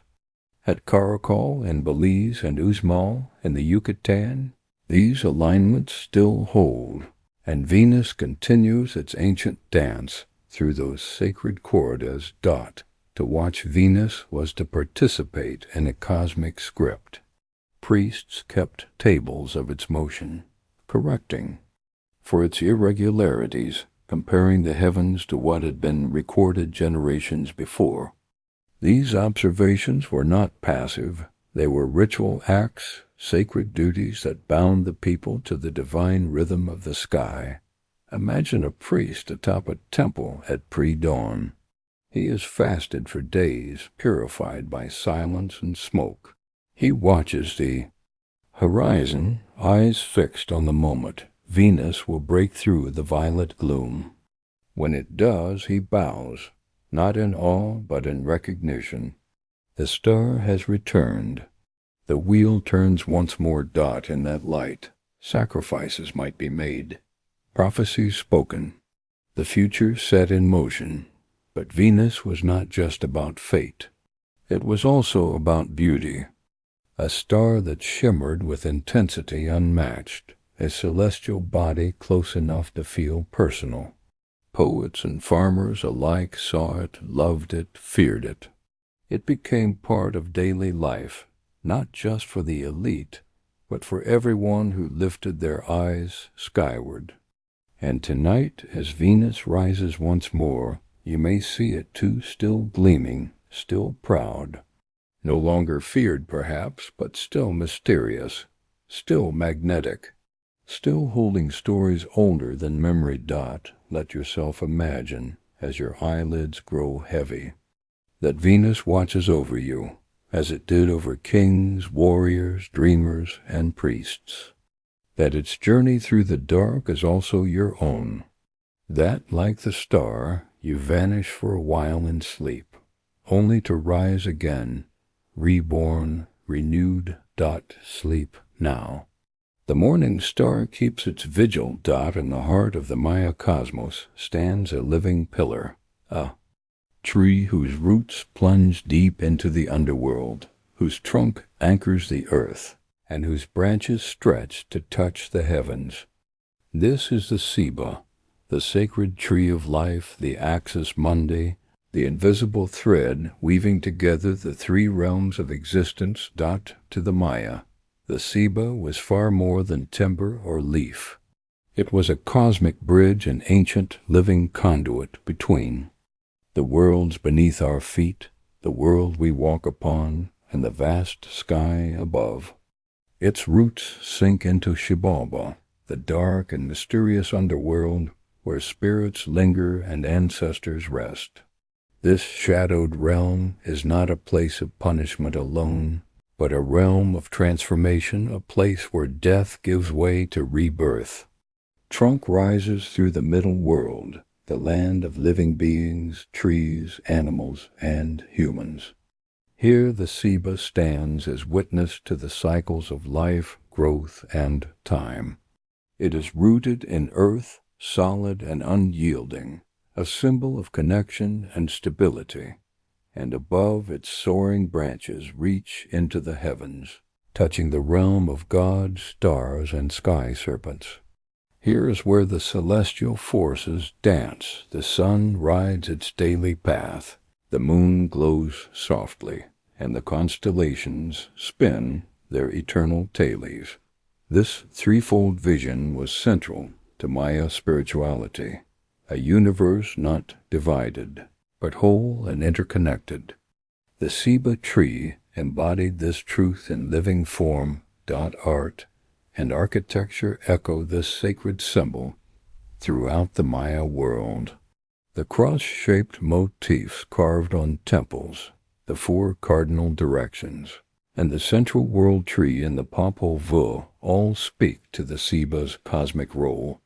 At the base of temples, images of the tree's roots intertwine with serpents and jaguars, guardians of the underworld. High above, birds and celestial symbols crown its upper branches, signaling the heavens' embrace. In rituals, the Ceiba's image was invoked to summon balance and harmony. It was a place where prayers passed through roots to ancestors, through trunks to the living, and through branches to the gods. The tree was also a symbol of life's continuity. Just as the Ceiba sheds its leaves and renews, so too did the Maya. See existence as a cycle, death folded into life, endings folded into beginnings. Imagine now standing beneath a towering Ceiba, its canopy filtering dappled light in soft green whispers. You feel the gentle pulse of the earth beneath your feet, the warm breath of the living tree around you, and the vast sky stretching endlessly above. In this moment, the three realms feel not separate, but one. The Ceiba's presence is a quiet reminder that beneath our feet lie memories, around us flows life, and above, The stars watch patiently dot to night. As you settle into the quiet rhythm of sleep, let the sacred Seba's strength fill you. Know that you, too, are part of this vast connection, a living thread in the endless weave of sky. Earth and spirit dot sleep now. The tree holds you gently in its arms. Beneath the soaring canopy of the jungle, in sun-dappled courts carved from stone, a timeless drama unfold at a dance of skill, spirit, and sacrifice known as the Maya ball game. It was far more than sport. It was a ritual, a cosmic play, a sacred dialogue between life and death. The ball game was played on courts shaped like a capital, flanked by towering walls carved with gods, warriors, and kings. At the center was a heavy rubber ball, dense and unforgiving, bouncing like a heartbeat between players who struck it with hips, forearms, or paddles, never hands or feet. But this was no ordinary game. Each match was a story retold, the eternal battle between light and shadow, order and chaos, the mortal and the divine. The ball was the sun or the moon rolling across the sky. The players were warriors, priests, or gods themselves, enacting ancient myth. The stakes were high. Victory could bring honor, peace, or prosperity. Defeat might mean death or sacrifice offered to appease the gods and maintain cosmic balance. Carved reliefs at sites like Copan and Chichen Itza depict these games in vivid detail. The sweat on a player's brow, the fierce concentration in their eyes, the crowd's silent anticipation. Sometimes the game ended with the ritual offering of a captive, or even a player, a sacred gift that renewed the cycles of life. The ball game was deeply symbolic. It mirrored the Maya belief in cycles of the sun's daily journey, of birth and death, of the struggle between underworld and heavens. The court was the universe, the ball a symbol of the celestial body rolling through space. The players embodied more than physical prowess. They were priests and warriors, channels for divine forces. Their movements echoed the rhythm of the cosmos, their leaps and strikes prayers offered in motion. In the great ball court at Chichen Itza, the sound of a whisper at one end can be heard clearly at the other, a reminder that even silence can carry power, that unseen forces move through the game. Imagine standing at the edge of the court as the sun dips low. The heavy ball thuds against stone, the echo pulsing like a heartbeat. Players sweat under the weight of the ritual, the watching gods, the crowd's breath held tight. The ball bounces. Again, life and death spinning in a circle, woven tightly as the evening shadows stretch. Tonight, as you close your eyes, let the rhythm of the ball game drift softly through your dreams. Feel the pulse of ancient drums, the breath of players, the hush of the sacred court. Sleep now. The game is never over. The moon, a silent traveler across the velvet night, has always held secret soft light, hidden shadows, and rhythms that touch the heart. For the Maya, the moon was more than a glowing orb. It was a goddess, a keeper of mysteries, and a guide through the cycles of life and death. She was called Ixchel, the moon goddess, mother of fertility, weaving, and healing.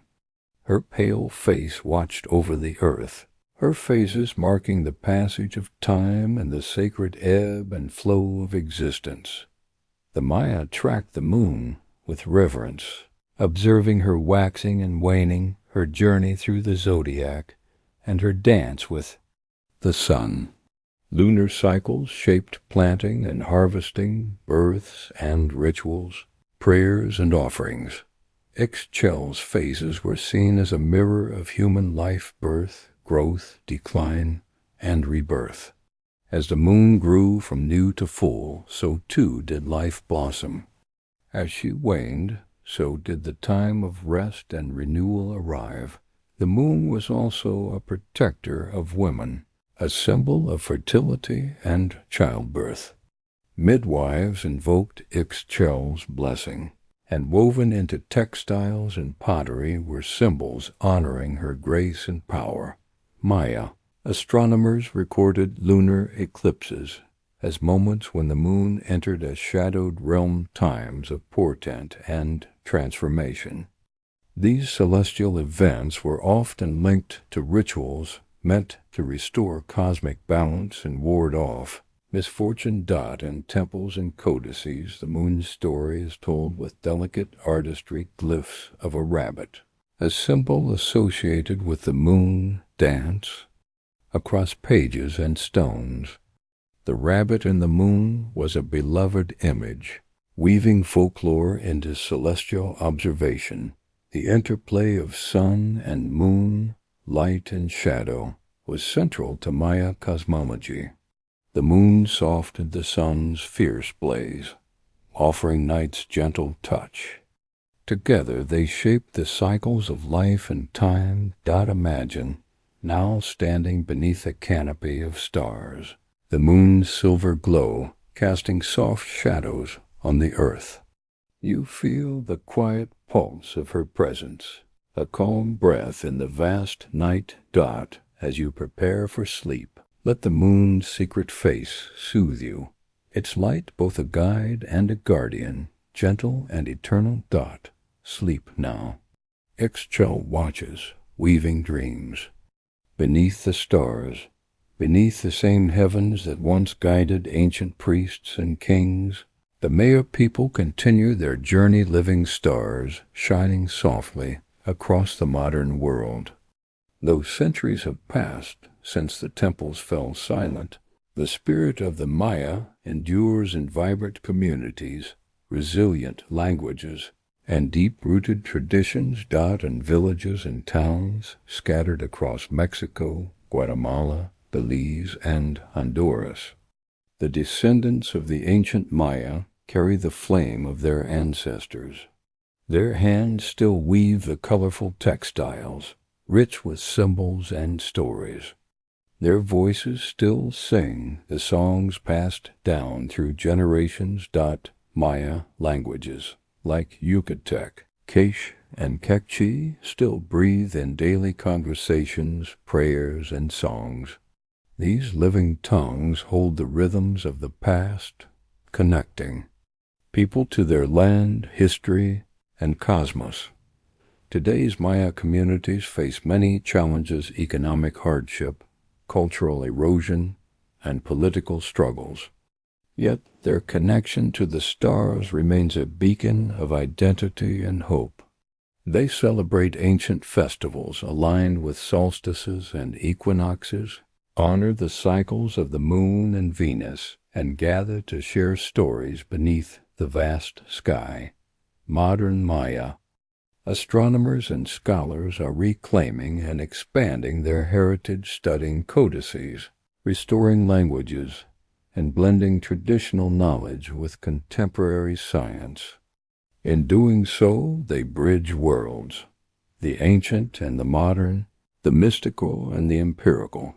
The sacred ceiba tree still stands as a symbol of life's connection. The ball game is remembered in dances and ceremonies, and the calendar's spiral continues to inspire new ways of seeing time and existence.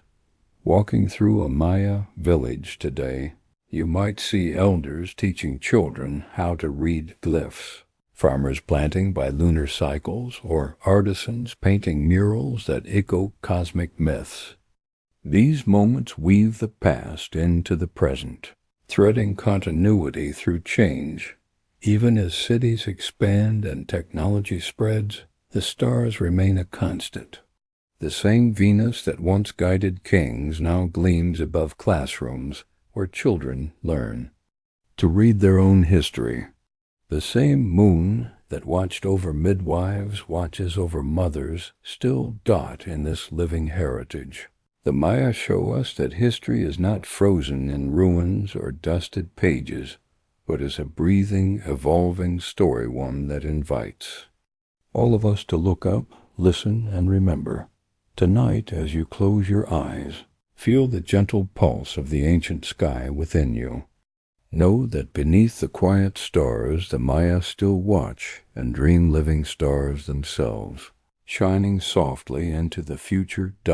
Sleep now. The ancient sky lives on, long before satellites pierced the sky or observatories touched mountain tops. The Maya were already listening to the language of the stars. With no telescopes, no modern tools, they charted the heavens using nothing more than careful observation, ritual discipline, and reverence for rhythm. Their legacy, once buried beneath jungle and misunderstanding, is now finding its place in the great mosaic of scientific history, recognized not as myth, but as knowledge. Modern scientists now marvel at what Maya astronomer priests achieved. The precise tracking of Venus's 584-day cycle, the prediction of solar eclipses, the calculation of lunar phases, and the synchronization of sacred and solar calendars long before the rise of European science.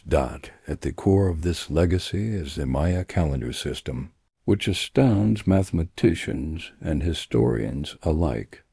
With its interlocking cycles, base 20 mathematics, and long count chronology, it remains one of the most sophisticated timekeeping systems ever developed. In fact, modern ephemerides, astronomical tables used by today's scientists, bear a striking resemblance to those recorded in the Dresden Codex. In those ancient pages, planetary positions are plotted with precision. The Maya, it seems, were not just watching the skies, they were decoding them.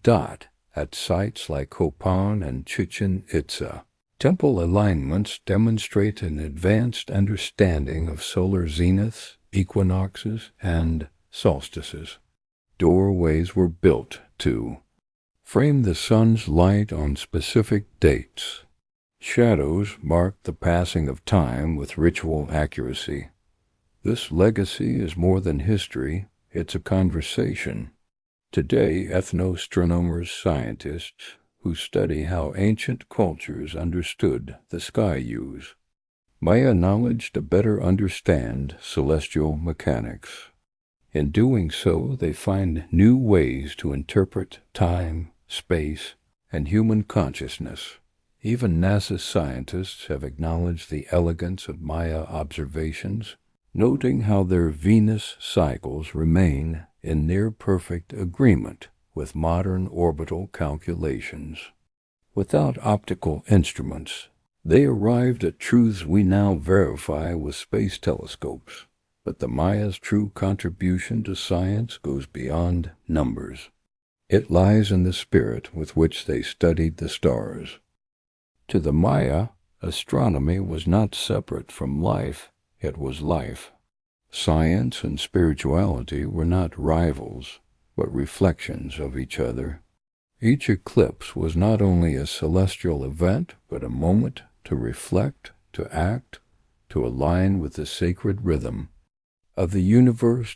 Modern physics speaks of space-time, of the bending of light and the curvature of reality. The Maya, in their own language, already understood that time was not linear, but layered, woven into cycles, pulsing in and out like breath.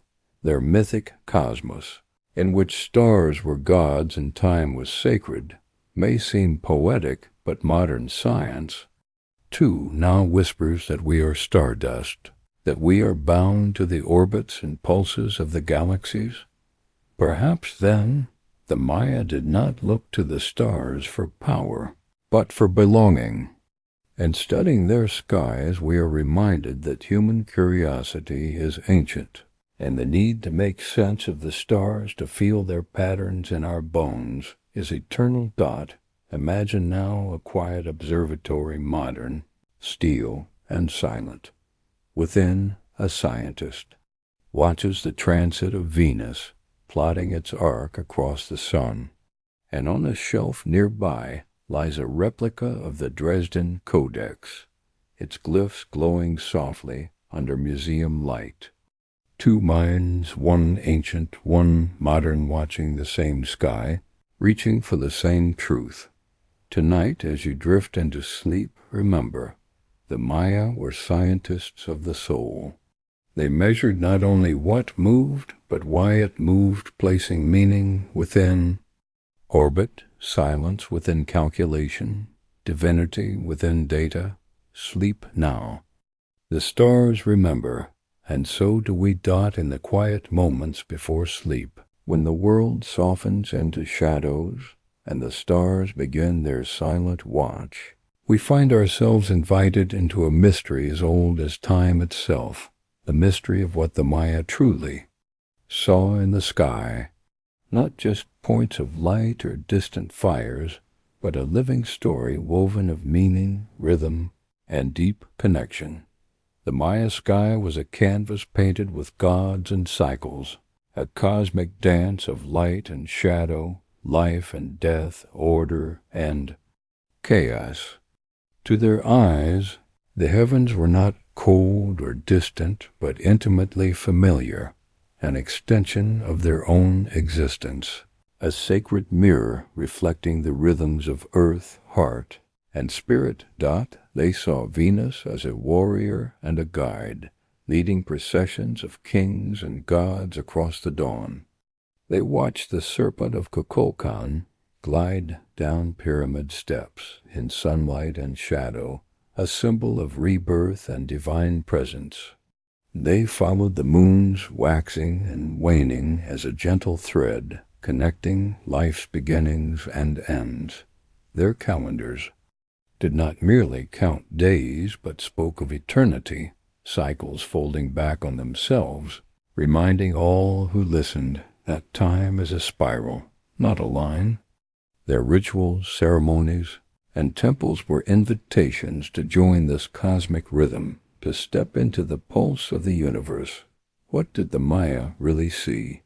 Perhaps it was not just the stars, but their own reflection in the night, an ancient wisdom that blends science and spirit, observation and meaning. In their gaze, we glimpse a vision of the cosmos as alive and singing, where every stone, every leaf, every breath is part of a sacred whole. They saw not only with their eyes, but with their hearts, a deep knowing that we, too, belong to this vast and timeless dance. As you prepare to drift into sleep, let yourself hold this vision softly. Let the stars above be gentle companions, their light a quiet lullaby echoing through time. The Maya saw a sky of stories, and those stories are still alive, waiting for us to listen, to remember, to dream. Sleep now. The sky is endless, and so is your journey. Beneath the lush canopy of the jungle, and beneath the silence of centuries, lie whispers of a knowledge once bright as the stars themselves, ancient texts, known as the Maya codices. These fragile books of bark and ink were the lifeblood of Maya wisdom, sacred records of astronomy, ritual, and prophecy, now mostly lost to time's gentle erasure. The Maya codices were more than mere manuscripts. They were celestial maps, guides to the cycles of the heavens, painted with glyphs that shimmered like constellations. Each page unfolded stories of gods and stars, calendars and ceremonies, weaving science and myth into one seamless tapestry. Today, only a handful survive: the Dresden, the Madrid, the Paris, and a fragmentary Grolier Codex, each a precious window into a world once alive with light and shadow. but many others vanished, lost to fire, conquest, and silence, their secrets buried deep.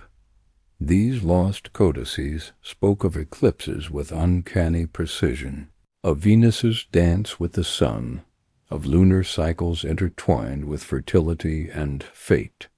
They were guides for priests who measured the heavens, who read the sky like a sacred text, who sought to understand the rhythms that govern life itself. The destruction of these books was not just an accident of history. It was a deliberate act, a quiet tragedy, carried out by those who feared the power they contained. Spanish conquerors burned codices as heresy, attempting to sever the connection between the Maya and their stars. Yet even in loss, the wisdom survived in stone carvings and oral tradition, in the very fabric of the living Maya culture. The echo of those pages still pulses faintly in the rhythms of the calendar, in the alignment of temples, in the stories whispered beneath the ceiba tree. Scholars today pore over these fragments with reverence, piecing together the lost chapters of a cosmic story. Each deciphered glyph is a spark rekindled, a light piercing the shadows of history. Imagine now holding a codex, its pages fragile, under your fingertips, its glyphs alive with meaning. You trace the curves of symbols, feel the pulse of ancient knowledge breathing beneath the ink. It is as if the stars themselves have lent their light to guide your hand. Tonight, as you close your eyes, let the lost wisdom of the Maya codices drift softly into your dreams. Though many pages are gone, their story endures hidden, waiting, radiant beneath the stars. Sleep now. The stars keep their secrets, and so do you. In every age, humans have looked upward. Beneath the dome of night, we have searched for signs, for meaning, for a rhythm that might match our own heartbeat. The ancient Maya were masters of this, search sky readers, timekeepers, architects of alignment, and their gaze has not faded. It echoes still in the hearts of those who dare to wonder. Now, in the hush of the modern world, under streetlights and digital skies, we are returning to what the Maya always knew, that the universe is not just out there, but also within. That astronomy is not only the study of stars, but a meditation on our place among them. Maya astronomy, once dismissed as myth, is now respected as science ancient and precise.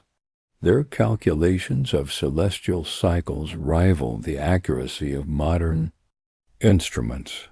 Their temples still track solstices and equinoxes with unerring grace. Their calendars, once misunderstood as doomsday clocks, are now recognized as poems of time spirals that never end. But the true gift the Maya offer us lies deeper still. They remind us that the cosmos is alive, that we are not spectators, but dancers in its rhythm. That time is not a ticking clock, but a cycle of breath, birth, bloom, fall, renewal. Their view of the sky was never detached, never cold. It was sacred, participatory, tender. As our own civilization stands on the edge of vast technological possibility, we would do well to remember the wisdom of the ancients. That progress without purpose is like a star without orbit. That knowledge without reverence is like light without warmth. The Maya show us a way forward that does not abandon the past, but draws from it. A way of seeing the stars not only as data points, but as guides, companions, storytellers. Their story is not finished. Maya communities today are reclaiming their celestial heritage, blending traditional wisdom with modern science, creating observatories alongside sacred hills, teaching the old names of Venus and the Pleiades to new generations. Perhaps one day, as we chart paths to Mars or map distant galaxies, we will pause to remember those who watched the skies from stone platforms beneath the jungle's breath, who aligned their cities not to kings but to constellations, who believed that the sun, the moon, and the morning star were family, not phenomena. In their quiet way, the Maya teach us not just how to observe the universe, but how to belong to it. And you, listener, dreamer, star watcher, know that you too are part of this timeless dance, that every breath you take, every dream you dream, is woven into the great turning of the cosmos. So as you drift now into sleep, let the ancient sky cover you like a blanket. Let the wisdom of the Maya guide you home, not to the past, but to the eternal present. Sleep now. The stars are still dancing, and so are you.